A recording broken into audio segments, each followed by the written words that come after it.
Do you hate your job? Well, I don't. No, but I do want to talk to you guys about really intensely disliking what you do for a living. Look, I think what you do for a living is such a difficult shift to make for a lot of us. First of all, it's not just about our income and everything that we do with our income, feed our family, pay for our house, our fun and recreation. You could say that all areas of our life will, all those things that make us happy, are paid for with money. And a lot of things that we like are paid for with money. And it's also, our profession is a sense of comfort. Even though we dislike it, we're used to it. It's comfort. Everything new and everything else is scary.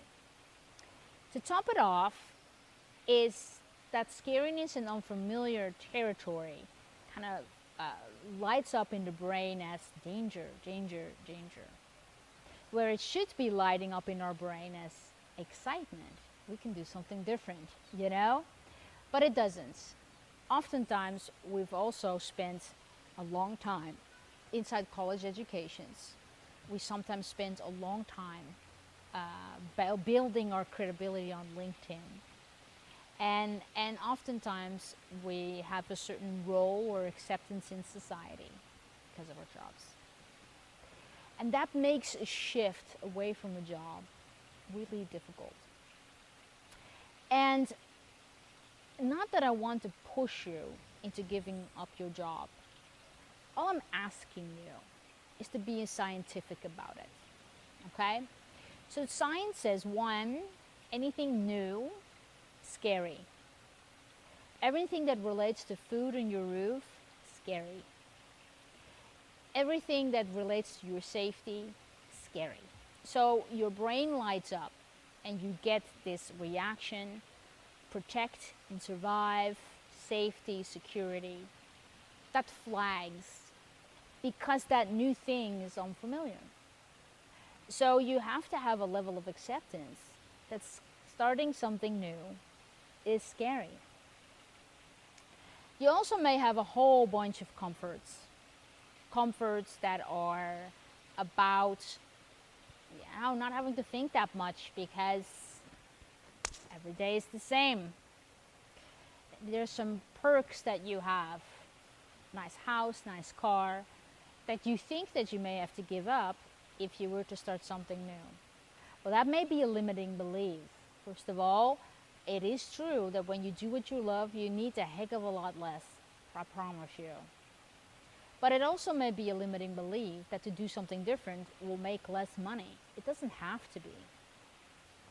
But at the end of the day, you need to work hard and you need to self-motivate. So oftentimes when we want to look at our lives and we want to choose for our own happiness, I think it's important to keep that science in mind. We want to survive. So to stay with the familiar is easier. And I think our bosses also want to kind of eat us alive and keep us so busy and maybe give the promotion at the right time. And then we start to think about, well, what are the different elements of what creates well-being in my life? What is work-life balance? We may even look at our life's wheels and we come to that same conclusion: I would be happier somewhere else if I was successful at it. I agree. But I want you to do a Google search. And because we all live in different countries,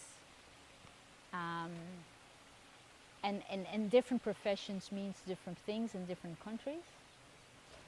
Or I want you to interview some people at work, and maybe you can even find some people who has been disliking what you do and either overcame it or not, and has been keep doing what you're doing. They added 20 more years to this job. And I want you to interview these people about the satisfaction in their job. Like really, because you may be trying to seek solutions to like your job, But what if they're not there? And what if those solutions are really not there? What if your job in itself is unhealthy? What if your boss and the job that he or she gives you makes you unhealthy? What if that were to be true? Then what does 10 years extra mean? 20 years extra? Does it mean that you need to be accepting of a heart attack? You need to be accepting of not being there for your family? Do you have to accept a great amount of negative emotions, living longer? What is it that you're willing to accept here? Yeah? Do you still want to stay? The Google search that I want you to do is this. What is the level of depression and rate of suicide among your peers in your profession? Can you tap into that? Because you may end up finding that scientifically you are in one of the most unhappiest jobs recorded. And the reason why I'm getting to this particular mindset hack is because I'm here on the island of St. Martin with a friend of mine from elementary school, no less. We both went to go to law school. We both aren't lawyers right now. She did step on that track for a while, quit it. I didn't step on that track at all. I just was done and I moved into a different direction. I found my passion as a teacher. She found herself her passion in a very an excellent vegan chef, right? And here's the thing. I think we kind of found out and learned, luckily early enough, that the two unhappiest professions in the world are finance and law. And so I'd like to put that out there, is that it may be good for you to do some pseudo-scientific research or really Google if there is scientific research within your own company as to what the level of depression and suicide is like among your peers. Because it may give you a sense of an actual impossibility for you to remain healthy and to remain happy in whatever it is that you do for a living. Your job needs to bring you positive emotions. Your job needs to bring you engagement and flow. Your job needs to bring you positive relationships. Your job needs to give you a feeling of having meaning and purpose. Your job needs to make you feel that you're achieving something and that you're accomplishing something.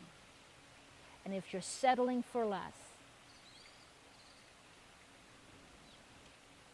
maybe you want to take it a weekend away and think about this. How long specifically are you going to do this?